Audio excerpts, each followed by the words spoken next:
Bom, olha, tem uma mudança que acho que essa é interessante, né? É, Você deu uma nova redação aos dispositivos da CLT que tratava do grupo econômico, né? Tanto no âmbito do artigo 2º da CLT, quanto quando você trata, né, da alteração da pessoa jurídica lá no artigo 10º. Sim. O que você achou dessas alterações lá? A primeira redação desse dispositivo, quando o projeto ainda estava tramitando na Câmara dos Deputados, ela era uma redação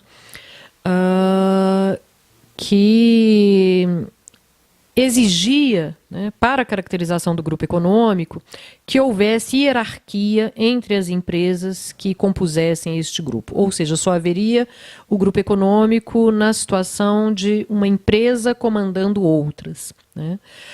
Essa redação foi modificada, acabou culminando com a redação que foi aprovada e que trata do grupo econômico por coordenação. Mais uma vez, me parece que o importante é a interpretação do dispositivo da lei, né?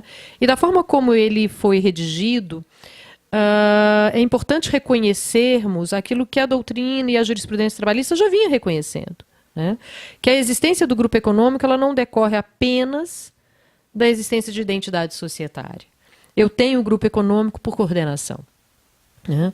Então, me parece que é possível esta interpretação, né, do reconhecimento do grupo econômico por coordenação, né, ainda que não haja identidade societária. Então, eu faço uma interpretação não literal do dispositivo, né? O dispositivo parece, numa primeira leitura, dizer o seguinte: Condições necessárias e suficientes. que é necessário ter identidade societária, mas não basta isso, é necessário ter coordenação. Eu faço uma leitura inversa, né?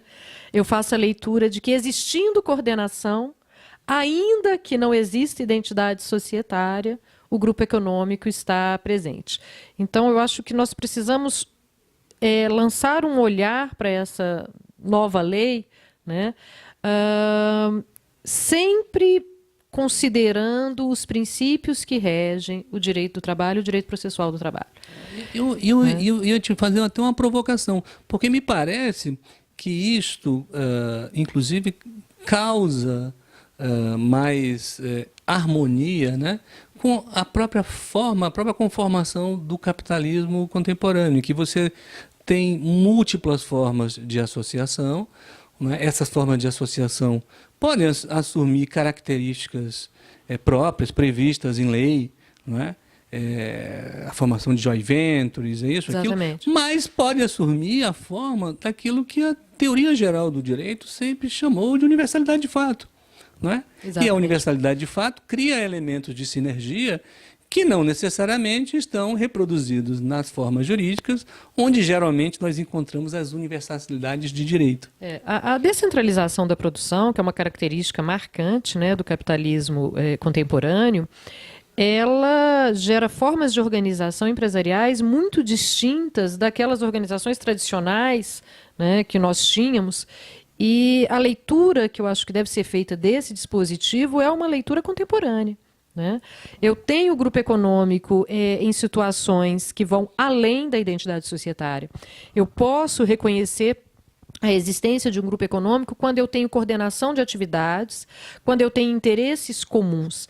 Então, as cadeias produtivas, né, que estão presentes na economia contemporânea, ela, na maioria das vezes, dentro desta cadeia, nós não conseguimos identificar a identidade de sócios, né? Nós temos empresas que guardam autonomia societária, mas que atuam em regime de coordenação, né? Que atuam em regime de interesses comuns e muitas vezes que atuam em regime, inclusive, de exclusividade, né? Então, me parece que uma interpretação mais contemporânea, né? Já que o objetivo, ou pelo menos, né, o discurso é um objetivo, o discurso, né, que foi lançado é de modernização. Se realmente a gente quer uma legislação trabalhista moderna, então a gente precisa olhar para o grupo econômico com esse olhar moderno, né? E acho que é possível essa leitura a partir do dispositivo de lei. Para ser provocativo, novamente, né? Tem que dar uma leitura ao conceito de grupo econômico que espraie segurança econômica e jurídica por toda a sociedade. Exatamente. Né? E não apenas por aqueles que gostariam de se evadir daquilo que os outros não se evadem, que é da função social da propriedade. Exatamente. Né? Eu Exatamente. produzo porque constituí uma atividade econômica, organizei, assumi riscos, e esses riscos, dentre esses riscos estão os riscos de ter o trabalho, que é aquilo Exatamente, que é a essência, sim, né, da produção da riqueza da sociedade. E eu acho que o dispositivo permite claramente essa interpretação. Bom, tem mais umas coisinhas aqui, e uma das coisas provocativas que eu acho é a introdução dentro da legislação do trabalho, né, de uma forma curiosa, de certo modo assimétrico, né, porque agora você tem a previsão da responsabilização dos sócios retirantes, né, no artigo 10A da 13467.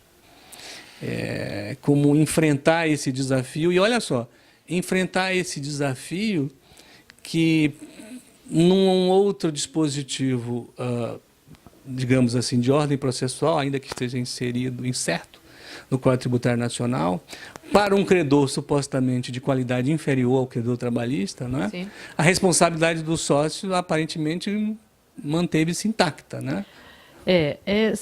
A questão da responsabilidade do sócio retirante, ela, na verdade, envolve diversas questões, né? Primeiro, a gente tem uma diferenciação com relação ao prazo prescricional, né? E ao passo que a Constituição atribui aos trabalhadores um prazo de 5 anos, né, a prescrição quinquenal, ela reduz, né, a lei reduz este prazo quando se trata do sócio retirante e afirma que esse trabalhador só teria o prazo de 2 anos da saída do sócio para contra ele propor a reclamação. Então, esse é um ponto a ser pensado e olhado em relação a isso. Mas, mais uma vez, eu acho que é importante a gente lançar um olhar de interpretação para a norma, porque ela faz uma ressalva, né? Ela faz uma ressalva, inclusive, reconhecendo a responsabilidade solidária do sócio retirante quando ficar demonstrado que essa alteração contratual ela ocorreu em fraude, né? E o conceito de fraude, tal como exposto no texto de lei, é um conceito muito aberto, né? Ele não há uma pré-determinação, né, legal do que seria reconhecido como uma fraude na alteração contratual. Então, é possível reconhecer, né, e aí a responsabilidade desse sócio retirante em qualquer contexto em que a sua saída da sociedade represente um prejuízo efetivo para o crédito trabalhista, né? Então, a gente tem que lançar esse olhar sobre a legislação, né? Porque se o sócio se retira da sociedade, né, outros sócios assumem aquela empresa, mas o patrimônio da própria sociedade, dos sócios que permanecem, é suficiente, né? Eu não preciso discutir a questão do sócio retirante, né? Claro.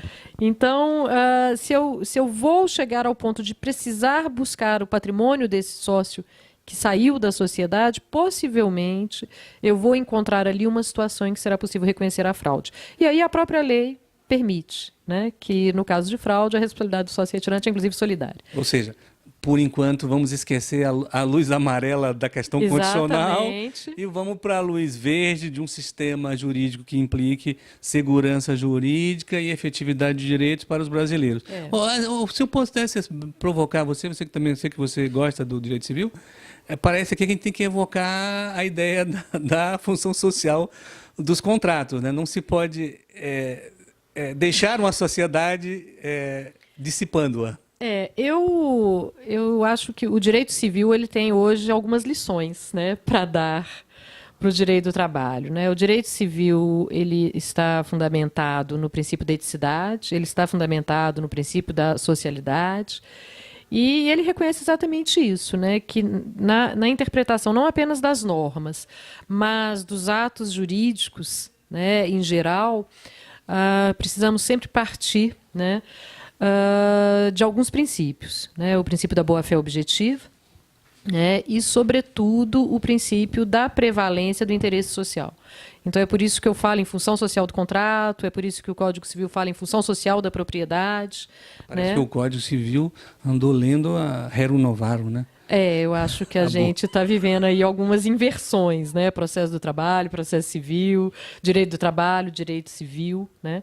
Então, acho que a gente tem que lançar um pouco esse olhar, né? Que é o olhar nosso, né, da Justiça do Trabalho. Nós sempre interpretamos a norma a partir de princípios que reconhecem o interesse social. Né? E acho que temos que fazer isso agora. Me parece que o caminho da inconstitucionalidade, né, talvez seja o pior caminho que a gente possa escolher. Claro. Diante do contexto atual político, né, dos tribunais superiores, do Supremo Tribunal Federal. Interpretativa, né? Se a gente pode a lei permite. Se a gente pode usar instrumentos jurídicos que estão na hermenêutica própria do sistema jurídico infraconstitucional, não faz sentido recorrer à interpretação mais complexa. Né? É o caso de seguir a interpretação conforme a Constituição. Né? A lei permite essa interpretação. Bom, mas tem uma pergunta aqui de um internauta daquelas difíceis. No conjunto geral, você entende que a normatização de institutos como a da prescrição intercorrente, da desconstrução da penalidade jurídica, na forma como foi feita, pode comprometer a efetividade da prestação judicional? Entendo que sim. Na verdade, entendo que o texto integral da reforma, naquilo que se refere a normas de natureza processual, vão comprometer seriamente a efetividade da prestação jurisdicional na Justiça do Trabalho.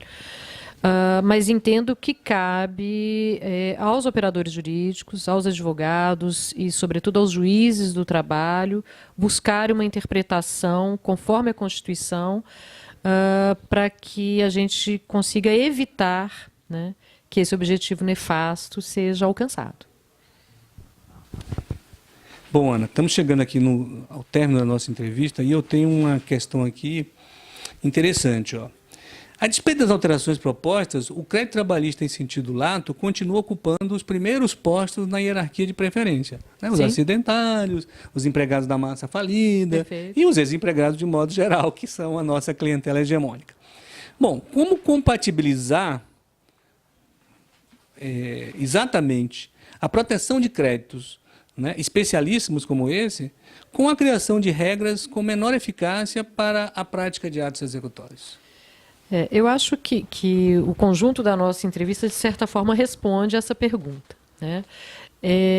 Eu acho que nós não podemos, né, olhar para a execução sem o olhar da efetividade. E, a partir disso, buscar as interpretações das normas que atendam a essa efetividade. Então, eu acho que é na interpretação da norma jurídica, sempre considerando o princípio da efetividade, do acesso à justiça, da razoável duração do processo, ou seja, sempre interpretando estas normas em conformidade com a Constituição, é que nós vamos conseguir alcançar essa eficácia, não obstante, né, essa intenção do legislador em reduzir a eficácia ou introduzir amarras à própria Justiça do Trabalho. Agora, além destas questões de como interpretar estas regras, nós temos uma série de outros mecanismos que não estão vedados na legislação e que precisam ser explorados, né, na Justiça do Trabalho. A coletivização de execuções, né, é um caminho para a efetividade dos processos trabalhistas. O uso intensivo e cada vez mais das ferramentas eletrônicas que nós temos disponíveis, né, tanto de pesquisa de devedores quanto de pesquisas patrimoniais. Precisamos capacitar cada vez mais os juízes e os servidores na utilização destas ferramentas, na interpretação dos dados, né, que são obtidos a partir da utilização dessas ferramentas. Então, nós temos, né, vários mecanismos que não estão vedados, né, não eram vedados antes e permanecem não vedados hoje e que garantem a efetividade da nossa execução. Você tocou num ponto excelente, né? Estamos caminhando para o nosso final da nossa entrevista, mas uma coisa que sempre me pareceu curiosa, porque faz-se uma análise um tanto quanto...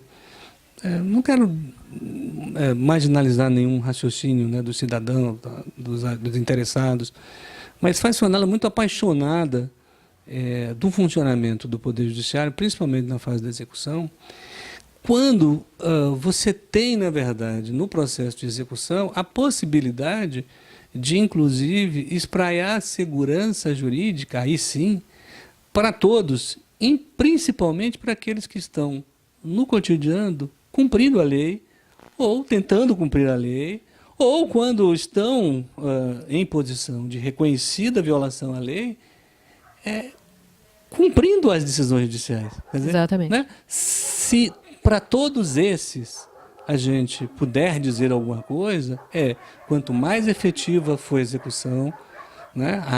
Até porque os executados estão numa posição de sujeição ao credor. Exatamente. Quanto mais efetiva for essa execução, mais sentimento de justiça você está espraiando por aqueles exatamente. Que tentaram cumprir a lei ou que não cumprindo, cumpriu a decisão judicial. judicial. Eu só tenho acesso à justiça se eu tiver um processo efetivo. De nada adianta garantir o ingresso, né, ou a submissão de uma lide a exame do Poder Judiciário se as decisões que são proferidas por esse Poder Judiciário não são efetivas. Né? O acesso à justiça ele só se completa com a efetividade. Bom, gente, chegamos ao final. Queremos agradecer mais uma vez a paciência de vocês e principalmente a disponibilidade da nossa entrevistada. E peço a vocês que se inscrevam lá no nosso canal do YouTube e deem uma curtida. Regra para o processo em curso ou para os novos processos é buscar uma interpretação desta regra conforme os princípios constitucionais. Então, não é tratar a regra como inconstitucional, mas interpretá-la conforme os princípios constitucionais.